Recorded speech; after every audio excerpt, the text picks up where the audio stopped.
للہ رب العالمین والصلاة والسلام علی رسولہ الکریم وعلی من تبعہم بإحسان الی یوم الدین اما بعد۔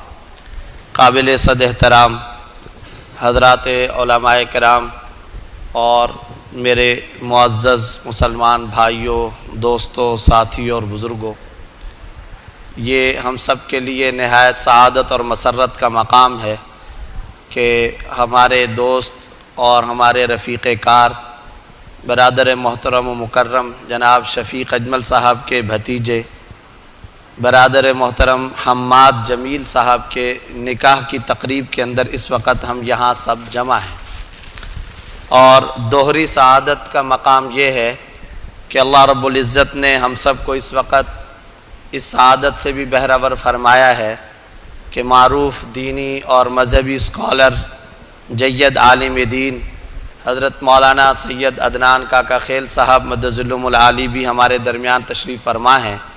میں مختصراً تمہیدی طور پر دو چار باتیں برادر محترم شفیق اجمل صاحب کی خواہش پر آپ حضرات کے سامنے عرض کیے دیتا ہوں، اس کے بعد اصل بیان اور انشاءاللہ نکاح کا خطبہ جناب حضرت مولانا عدنان کاکا خیل صاحب مدظلہم العالی عطا فرمائیں گے۔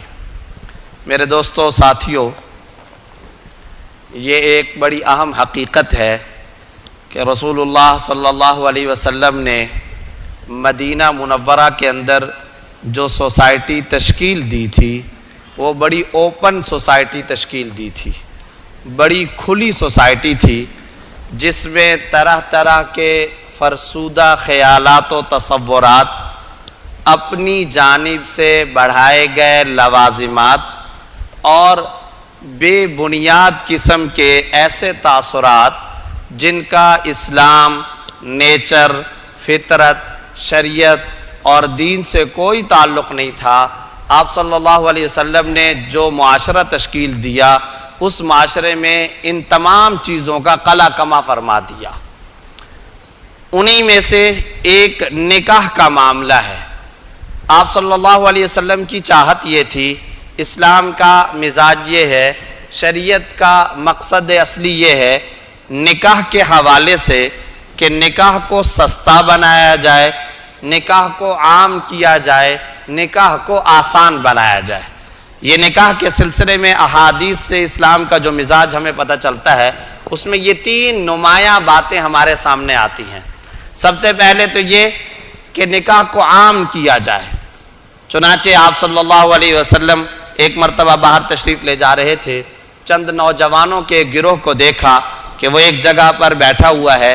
آپ صلی اللہ علیہ وسلم نے نوجوانوں کی اس جماعت کو مخاطب کرتے ہوئے فرمایا، یا معشر الشباب من یستطع منکم الباءۃ فلیتزوج، تم میں سے جو آدمی بھی نکاح کی صلاحیت اور استطاعت رکھتا ہے اسے چاہیے کہ وہ شادی کرے، اسے چاہیے کہ وہ نکاح کر لے۔ ترغیبات دی آپ صلی اللہ علیہ وسلم نے، اتنی ترغیب دی۔ النکاح من سنتی ایک جگہ پر فرمایا، نکاح کو آپ صلی اللہ علیہ وسلم نے عام کرنے کا حکم جگہ جگہ، اس کے لیے آپ صلی اللہ علیہ وسلم نے جمعے کے باقاعدہ خطبات ارشاد فرمائے، مختلف مواقع پر مختلف احادیث ارشاد فرمائی، مختلف مجالس کے اندر آپ صلی اللہ علیہ وسلم نے اس کی ترغیب دی تاکہ معاشرے میں نکاح عام ہو۔ نمبر دو، معاشرے کے اندر نکاح کو آسان بنایا جائے۔ یہ جو آج ہم نے طرح طرح کی خرافات اپنی جانب سے ایڈ کر لی ہیں، ان تمام ایڈیشنز کا اسلام شریعت کے مزاج سے کوئی تعلق نہیں۔ یعنی آج صورتحال یہ ہے کہ ہم لوگ کہتے ہیں، نوجوان یہ سوچتا ہے کہ میں اپنے پیروں پر کھڑا ہوں گا تو نکاح کروں گا، ملازمت ہونی چاہیے، علیحدہ مکان ہونا چاہیے، مکان میں اتنے کمرے ہونے چاہیے، باپ سوچتا ہے بیٹی کو میں جہیز اتنا دوں، اتنے ٹرک، اتنے بسترے، اتنے کراکری کا سامان، اتنے کپڑے، اتنا ساز و سامان یہ میں دوں تو جا کر کے میں شادی اور نوجوان بیٹی اور نوجوان بیٹے کی شادی کا اہتمام کروں گا۔ خود ہمارے کئی نوجوان مسلمانوں کے ذہنوں کے اندر یہ بات ہے، جب تک اپنے پیروں پر کھڑے نہیں ہوں گے تو پھر شادی کیسے کریں گے؟ یاد رکھیے، اسلام کا مزاج یہ ہے، شادی کرو گے تو سیٹ ہو جاؤ گے۔ ہمارا ذہن یہ ہے سیٹ ہوں گے تو شادی کریں گے، اسلام کا مزاج یہ ہے کہ شادی کرو گے تو سیٹ ہو جاؤ گے۔ سیدنا فاروق اعظم رضی اللہ تعالیٰ نے ایک مرتبہ ایک مجلس میں فرمایا، میں اس شخص پہ بڑا حیران ہوتا ہوں جو رزق میں فراوانی چاہتا ہے مگر نکاح نہیں کرتا ہے۔ ایک حدیث کے اندر آیا ہے، آپ صلی اللہ علیہ وسلم کے پاس ایک شخص آیا، اس نے آ کر کے کہا یا رسول اللہ میں بہت غریب آدمی ہوں، مفلس ہوں، میرے پاس دولت پیسے وغیرہ نہیں۔ آپ صلی اللہ علیہ وسلم نے فرمایا تو پھر تم نکاح کر لو۔ ایک اور حدیث میں آتا ہے کہ ایک شخص اسی طرح کا آیا کہ میں مفلس ہوں، آپ صلی اللہ علیہ وسلم نے فرمایا نکاح کر لو۔ اس نے کہا یا رسول اللہ میں تو پہلے سے نکاح کر چکا ہوں، فرمایا ایک اور نکاح کر لو۔ یہ کیا فلسفہ ہے؟ اس کے پیچھے لاجک کیا ہے؟ در حقیقت اس کے پیچھے محض یہ لاجک ہے کہ جتنے افراد کی ذمہ داری والد کے اوپر آتی ہے اللہ اس کے رزق میں برکت دیتا ہے۔ جو بیٹا جو بیٹی پیدا ہو کر کے گھر کے اندر آئے وہ اپنا ماتھا، اپنا مقدر، اپنا نصیب، اپنا رزق ساتھ لے کر کے آتے ہیں۔ اور یہ یاد رکھنے کی بات ہے، یہ اسلام کا مزاج ہے۔ آپ اپنے گھر کے پانی کے ٹینک کو کب بھرتے ہیں؟ جب اس کو خرچ کیا جائے، جب اس سے پانی کو آپ استعمال کر لیتے ہیں، استعمال کر لیتے ہیں، وہ ختم ہو جاتا ہے یا کم ہو جاتا ہے، آپ اس میں پانی اور ڈالتے چلے جاتے ہیں اور ڈالتے چلے جاتے ہیں۔ اور آسان کرنے کے لیے ایک اور مثال، آپ اپنی والدہ اپنے گھر کے اندر جاتے ہیں تو ہمارا یہ نوجوان جب جا کر کے اپنے گھر میں والدہ کو کہتا ہے کہ روٹی دے دو، کھانا دے دو، سالن دے دو، تو والدہ جب ہنڈیا سے سالن نکال رہی ہوتی ہے تو وہ اس وقت نگاہ اٹھا کر کے منہ گھما کر کے دیکھتی ہے کہ اس وقت کتنے بیٹے کتنی بیٹیاں بیٹھی ہوئی ہیں۔ اگر ایک ہے تو پلیٹ میں اتنا ہی سالن وہ ڈال کر کے دے گی، اور اگر وہ دیکھتی ہے کہ دو بیٹے تین بھائی آپس میں بیٹھے ہوئے ہیں تو وہ پلیٹ میں سالن اور زیادہ ڈالتی ہے، چار ہیں تو اور زیادہ ڈالے گی، اتنی روٹی دے گی اتنا سالن۔ بس یہی طرز عمل، یہی تصور اللہ تعالیٰ کے ہاں بھی ہے۔ جب آپ کے گھر کے اندر فیملی بڑھتی ہے، اولاد بڑھتی ہے، ایک اور کی ذمہ داری بھی آپ لے کر کے آئے، اب اللہ پاک اسی حساب سے رزق نیچے اتارا کریں گے۔ اب اللہ تعالیٰ کا دست سخاوت اور بڑھتا جائے گا، کشادہ ہوتا چلا جائے گا۔ پہلے تم اکیلے تھے اس حساب سے ملتا تھا، اب اجتماع اور مجموعہ تشکیل پا چکا ہے، اب اس حساب سے رزق ملا کرے گا۔ یہ اللہ تعالیٰ کا سخاوت کا ایک مزاج ہے۔ جتنے افراد آئیں گے اللہ تعالیٰ اس کے اندر رزق کے اندر برکت عطا فرماتے چلے جاتے ہیں۔ تو ایک تو بات یہ ہے نکاح کو عام کیا جائے، دوسری بات نکاح کو سستا بنایا جائے، تیسری بات نکاح کو باسہولت بنایا جائے، نکاح کے اندر مشکلات نہ ہوں۔ حضرت ابو الدرداء رضی اللہ تعالیٰ عنہ ایک جلیل القدر صحابی ہیں، دمشق کے اندر ان کا مزار ہے۔ میں گیا ہوں وہاں شام میں، دمشق میں ان کے مزار پر، وہیں شام ہی کا یہ واقعہ ہے۔ ایک مرتبہ ان کو کسی نے کہا آپ میرے رشتے کے لیے فلاں آدمی کے پاس جائیں کہ وہ اپنی بیٹی کا مجھے رشتہ دے دے۔ حضرت ابو الدرداء رضی اللہ تعالیٰ عنہ وہاں گئے اور جا کر کے بات چیت کی۔ والد نے کہا آپ فلاں کے لیے رشتہ مانگنے کے لیے آئے ہیں، میں فلاں کے لیے تو تیار نہیں، البتہ میں اپنی بیٹی آپ کو دینے کے لیے تیار ہوں، آپ قبول کرتے ہیں یا نہیں کرتے؟ حضرت ابو الدرداء رضی اللہ تعالیٰ نے فرمایا ٹھیک ہے جی میں قبول کر لیتا ہوں۔ بس وہیں پر ایجاب و قبول ہوا اور نکاح ہو گیا۔ یہ ہے، آپ اندازہ لگائیے، ترمذی جلد ثانی کی یہ روایت ہے، حضرت عبد الرحمن بن عوف رضی اللہ تعالیٰ عنہ ایک جلیل القدر صحابی ہیں، آپ صلی اللہ علیہ وسلم کے صحابی ہیں، رفیق کار ہیں، وزیر رسول ہیں، مشیر رسول ہیں۔ جب سیدنا فاروق اعظم آئے تو ان کے ایک سیکرٹری اور معاون خصوصی ہیں۔ آپ صلی اللہ علیہ وسلم نے اپنی حیات طیبہ کے اندر کئی مرتبہ کئی کمیٹیاں تشکیل دی، ان میں نمایاں ترین افراد میں حضرت عبد الرحمن بن عوف رضی اللہ تعالیٰ عنہ ہوتے تھے۔ کئی اہم معاملات میں آپ صلی اللہ علیہ وسلم فرماتے تھے حضرت طلحہ کو لے لو، خلفائے راشدین کو لے لو، ابن مسعود کو لے لو، حضرت عبد الرحمن بن عوف رضی اللہ تعالیٰ عنہ کو لے لو، اتنے قریبی ہیں۔ یہ بات اس لیے ذکر کر رہا ہوں کہ ان کا جو رسول اللہ صلی اللہ علیہ وسلم سے قربت والا تعلق ہے وہ سمجھ میں آئے۔ اب اسی حدیث کے مطابق دیکھیے، آپ صلی اللہ علیہ وسلم ایک مرتبہ دیکھ رہے ہیں کہ عبد الرحمن بن عوف سامنے سے گزرے، ان کے کپڑوں کے اوپر زعفران کا یلو کلر، پیلے رنگ کا زعفران کی خوشبو کا کلر ان کے کپڑوں پر لگا ہوا تھا۔ یہ اس زمانے میں دولہا جو بنتا تھا یہ اس کی علامت ہوتی تھی۔ آپ صلی اللہ علیہ وسلم نے دیکھ کر کے فرمایا مہیم یا ابا عبد الرحمن، اے ماشانو کا یا ابا عبد الرحمن، اے عبد الرحمن میں کیا دیکھ رہا ہوں، یہ تو جو تم نے زعفران کی خوشبو لگائی ہے یہ تو در حقیقت دولہا لوگ لگاتے ہیں۔ حضرت عبد الرحمن بن عوف نے مسکرا کر کے فرمایا یا رسول اللہ جی ہاں میرا نکاح ہو گیا ہے۔ آپ صلی اللہ علیہ وسلم نے خوشی کا اظہار فرمایا، فرمایا بہت اچھی بات، مسکرائے، دعا دی، اور فرمایا ولیمہ کیا تھا یا نہیں کیا تھا؟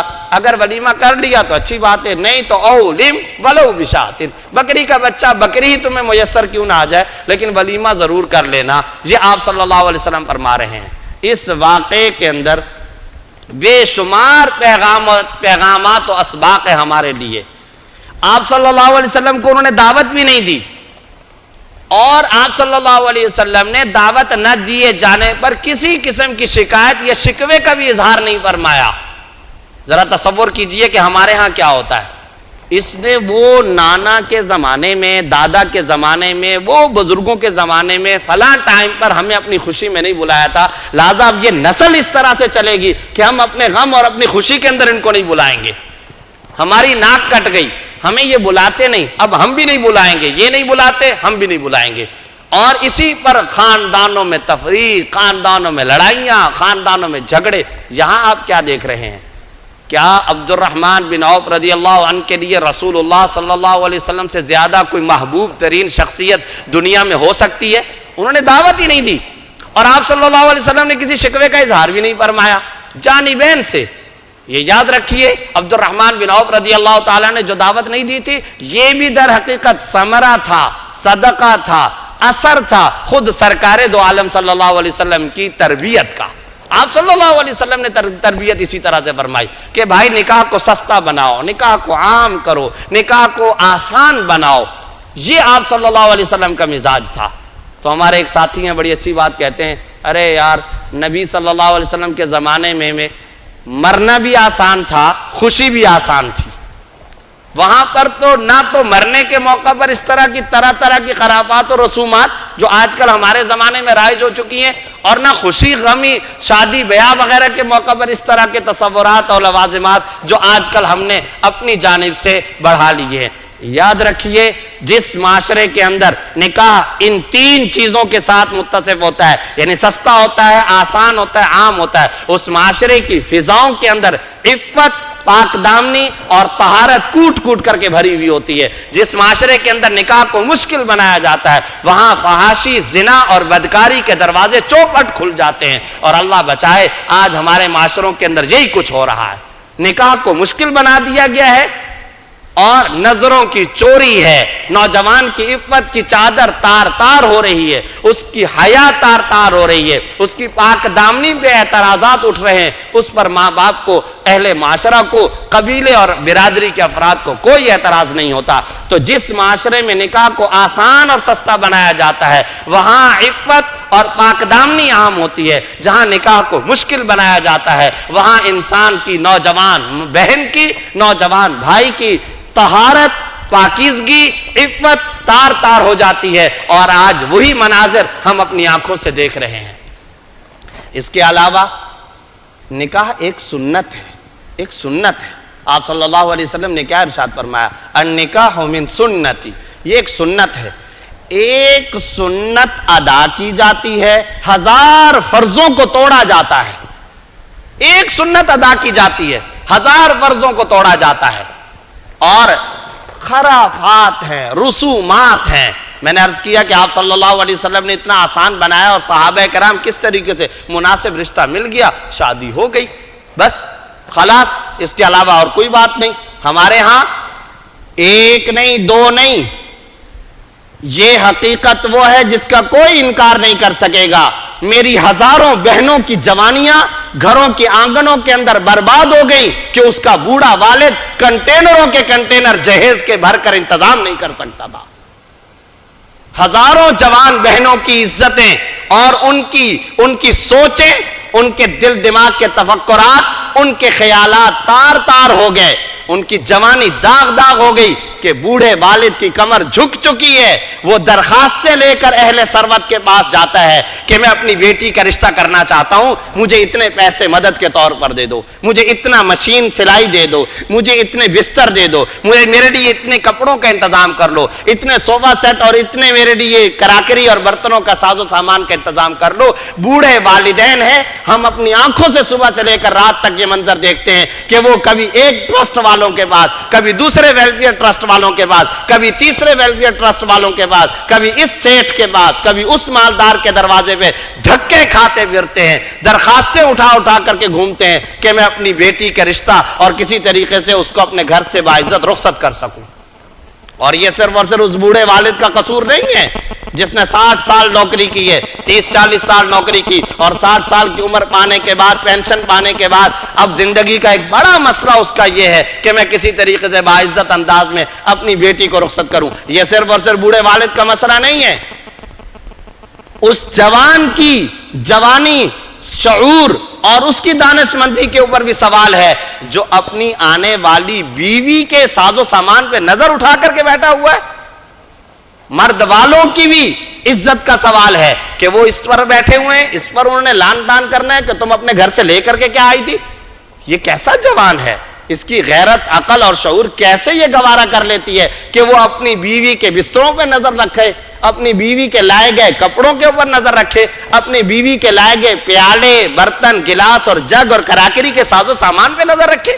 اسلام کا تو مزاج یہ کہ نان و نفقہ اور یہ ساری چیزیں شوہر میں دینی ہے بیوی کو, اور یہاں پر یہ مرد ہے جو اس کی ان چیزوں کے اوپر نظر رکھ کر کے بیٹھا ہے. جانبین سے یہ قصور ہے, جانبین سے یہ خرابیاں ہیں. ان خرابیوں کو ختم کرنا یہ ایک ایک مسلمان کی ذمہ داری ہے. خدارا امت مسلمہ سے اس وبال, اس طرح کے خود فرسودہ خیالات و تصورات اور اپنی جانب سے طرح طرح کی رسومات اور فرسودہ قدامت والے انتہائی غلط ہندوانہ رسومات کا خاتمہ کرنا ایک ایک مسلم نوجوان کی ذمہ داری ہے. کالجوں کے میرے مسلمان نوجوان کھڑے ہو جائیں کہ ہم کسی جہیز کا مطالبہ نہیں کریں گے, ہم جہیز کو پسند بھی نہیں کرتے ہیں, اور اس طرح کی جہیز کی لعنتیں جو قرضوں کی بنیاد پر لیے جائیں, جو باپ کی ساری زندگی کی کمائی کی بنیاد پر حاصل ہو, جو سیٹھوں اور مالداروں اور اہل ثروت سے زکوٰۃ کی شکل کے اندر جمع کیے جائیں, میں ٹھوکر مارتا ہوں ایسے برتنوں اور ایسے کپڑوں پر ایسے نوجوانوں کو معاشرے کے اندر کھڑے ہونا چاہیے اور وہ کہیں کہ ہمیں اس طرح کے کسی جہیز کی ضرورت نہیں ہے. ہاں, اسلام اعتدال کا دین ہے. اگر والد کو اللہ نے ثروت, دولت, مال سے نوازا ہے, وہ رخصتی کے وقت میں اپنی بیٹی کو اعتدال کے ساتھ کوئی مال و دولت دینا چاہتا ہے, کوئی ساز و سامان نشانی کے طور پر دینا چاہتا ہے, تو اسے منع بھی نہیں کیا گیا. یہ کوئی ناجائز اور حرام بھی نہیں. جو چیز منع ہے وہ یہ کہ اس کی بنیاد پر رشتوں میں تاخیر ہو, اس کی بنیاد پر قرضے لیے جائیں, اس کی بنیاد پر درخواستیں اٹھائی لی جائیں, اس کی بنیاد پر نوجوان بہن کی جوانی اس کے گھر کے آنگن کے اندر ڈھل جائے, اس کی عمریں ختم ہو جائیں. شیخ مولانا عدنان یہاں بیٹھے میں, پوچھئے ان سے صبح سے لے کر رات تک جو ٹیلی فون آتے ہیں, جو خطوط ہمارے پاس آتے ہیں, اس میں زیادہ تر جو لوگوں کے مسائل ہیں وہ یہ کہ مفتی صاحب, مولانا صاحب, امام صاحب, حضرت صاحب, بیٹی کے رشتے کے لیے دعا کر لیجئے کہ اس کا کسی طریقے سے رشتہ ہو جائے. وہ انہی طرح طرح کی خرابات کی وجہ سے والدین ذہنی مریض بن کر کے رہ گئے ہیں. گھروں کا, معاشروں کا سب سے بڑا مسئلہ بنتا چلا جا رہا ہے کہ ان کی بیٹیوں کے لیے مناسب رشتوں کی تلاش. وقت تو پہلے گزار بیٹھے یا انتظام نہیں ہو سکا, زندگی کا وقت گزر گیا, عمر ڈھل گئی, تو طرح طرح کے مسائل ہیں. چلے جائیے معاشرے کے مختلف گھروں کا سروے کیجئے, کتنے والدین ہیں, کتنی بوڑھی مائیں ہیں جن کی آنکھوں کے اندر آنسو ہیں کہ ہم اپنی بیٹیوں کا کسی طریقے سے اپنی زندگی کے اندر مناسب رشتہ کروانے میں کامیاب ہو جائیں. ان خرابات کو معاشرے سے ختم کرنے کی ضرورت ہے. اللہ تعالی ہمیں عمل کرنے کی توفیق عطا فرمائے. میں نے اپنے عہدے اور شاید مرتبے سے زیادہ وقت دیا. حضرت مولانا عدنان صاحب بھی تشریف فرمائے ہیں. دل کی گہرائیوں سے مبارکباد پیش کرتا ہوں برادر محترم جناب حماد جمیل صاحب کو. اللہ ان کی زندگی کے اندر برکت عطا فرمائے. زندگی کے اس نئے سفر میں خدا انہیں کامیابیاں, ترقیاں, کامرانیاں, خوشحالیاں عطا فرمائے. اب انشاءاللہ اصل گفتگو حضرت مولانا عدنان صاحب مدد العلوم کی ہوگی, اور اس کے بعد انشاءاللہ وہ نکاح کا خطبہ اور نکاح پڑھائیں گے. پھر انشاءاللہ دعا کے بعد مجلس کا اختتام. الحمدللہ الحمد لله نحمده ونستعينه ونستغفره ونؤمن به ونتوكل عليه ونعوذ بالله من شرور أنفسنا ومن سيئات أعمالنا من يهده الله فلا مضل له ومن يضلله فلا هادي له وأشهد أن لا إله إلا الله وحده لا شريك له وأشهد أن سيدنا وسندنا ونبينا ومولانا محمدا عبده ورسوله صلى الله تعالى عليه وعلى آله وأصحابه وبارك وسلم تسليما كثيرا كثيرا. أما بعد فقال الله تعالى في الكلام المجيد والفرقان الحميد أعوذ بالله من الشيطان الرجيم بسم الله الرحمن الرحيم أفحسبتم أنما خلقناكم عبثا وأنكم إلينا لا ترجعون فتعالى الله الملك الحق. وقال تعالى في مقام آخر وما خلقت الجن والإنس إلا ليعبدون. وقال تعالى في مقام آخر نحن قسمنا بينهم معيشتهم في الحياة الدنيا ورفعنا بعضهم فوق بعض درجات ليتخذ بعضهم بعضا سخريا ورحمة ربك خير مما يجمعون. وقال تعالى في مقام آخر يا أيها الذين آمنوا اتقوا الله حق تقاته ولا تموتن إلا وأنتم مسلمون. وقال النبي صلى الله عليه وسلم النكاح من سنتي. وقال النبي صلى الله عليه وسلم فمن رغب عن سنتي فليس مني. وقال النبي صلى الله عليه وسلم تزوجوا الودود الولود فإني مكاثر بكم يوم القيامة أو كما جاء في الحديث. وقال النبي صلى الله عليه وسلم الدنيا كلها متاع وخير متاع الدنيا المرأة الصالحة. وقال النبي صلى الله عليه وسلم لا تقاطعوا ولا تدابروا ولا تباغضوا ولا تحاسدوا وكونوا عباد الله إخوانا. آمنت بالله صدق الله مولانا العظيم وصدق رسوله النبي الكريم ونحن على ذلك من الشاهدين والشاكرين والحمد لله رب العالمين. جناب حماد جمیل ولد اظہر جمیل صاحب، میں نے آپ کا نکاح عروج سعید بنت محمد سعید کے ساتھ بعوض حق مہر 2 لاکھ روپے معجل جس وقت وہ طلب کریں گی اس وقت آپ کو ادا کرنا ہوگا، شریعت کے مطابق روبرو گواہوں کے کر دیا. کیا آپ نے اس نکاح کو قبول کیا؟ بولیں میں نے قبول کیا. جناب حماد جمیل ولد اظہر جمیل صاحب، میں نے آپ کا نکاح عروج سعید بنت محمد سعید کے ساتھ بعوض حق مہر 2 لاکھ روپے شریعت کے مطابق روبرو گواہوں کے کر دیا. کیا آپ نے اس نکاح کو قبول کیا؟ آپ نے اپنی بیٹی ان کے نکاح میں دے دی؟ بولیں دے دی. آپ نے قبول کر لی؟ مبارک ہو. اب انشاءاللہ حضرت مولانا سید عدنان کاکا خیل صاحب مدظ العلوم کا بیان ہوگا. کافی دیر سے وہ پیچھے ہٹ رہے تھے، تو اب انشاءاللہ ان کا بیان ہوگا اور اصل کلمات انہی کے ہوں گے، اور پھر انشاءاللہ ان کے بیان کے بعد دعا ہوگی. میں دعوت دیتا ہوں ملک کے معروف اور مذہبی اسکالر، بلکہ کہنا چاہیے مخلص عالم ربانی، برادر محترم مکرم جناب حضرت مولانا سید عدنان کاکا خیل صاحب مدظ العلوم العالی کو کہ وہ اپنے اختتامی کلمات، بیان اور دعا کے ساتھ اس مجلس کا اختتام. ہمارے دوست اور معروف عالم مفتی زبیر صاحب نے اتنی اچھی پرمغز گفتگو فرمائی ہے کہ اس کے بعد کوئی اور بیان کر کے میں اس کے تاثر کو زائل نہیں کرنا چاہتا. دعا فرمائیں اللہ تعالیٰ اس بات پر ہمیں عمل کرنے کی توفیق نصیب فرمائے. الحمدللہ رب العالمین والعاقبۃ للمتقین والصلاۃ والسلام علی سید الانبیاء والمرسلین.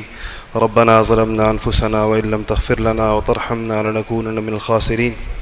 رب اغفر وارحم وانت خیر الراحمین. رب اغفر وارحم وانت خیر الراحمین. رب اغفر وارحم وانت خیر الراحمین. یا اللہ ہمارے چھوٹے بڑے صغیرہ کبیرہ گناہوں کو معاف فرما.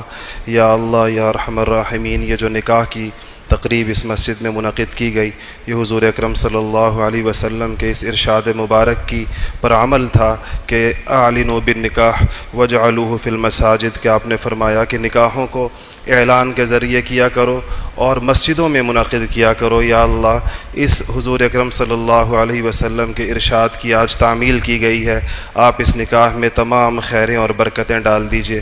یہ جن دو گھرانوں کا آج تعلق بنا ہے حضور اکرم صلی اللہ علیہ وسلم کے پاک نام اور قرآن پاک اور اس دین کی برکت سے، یا اللہ اس تعلق میں خوب پائیداری اور استواری نصیب فرما.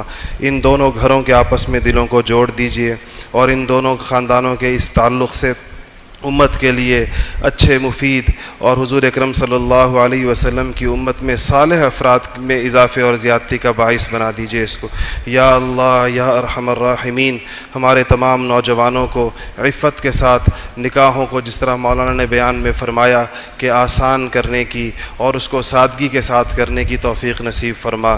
یا اللہ معاشرے سے جتنی رسومات ہم نے نکاح کے موقع پر اور غمی کے موقع پر اپنے اوپر مسلط کر دی ہیں، یا اللہ ہمیں ان ہندوانہ رسموں سے اور ان دوسرے مذاہب کی تقلیدی رسموں سے نجات نصیب فرما.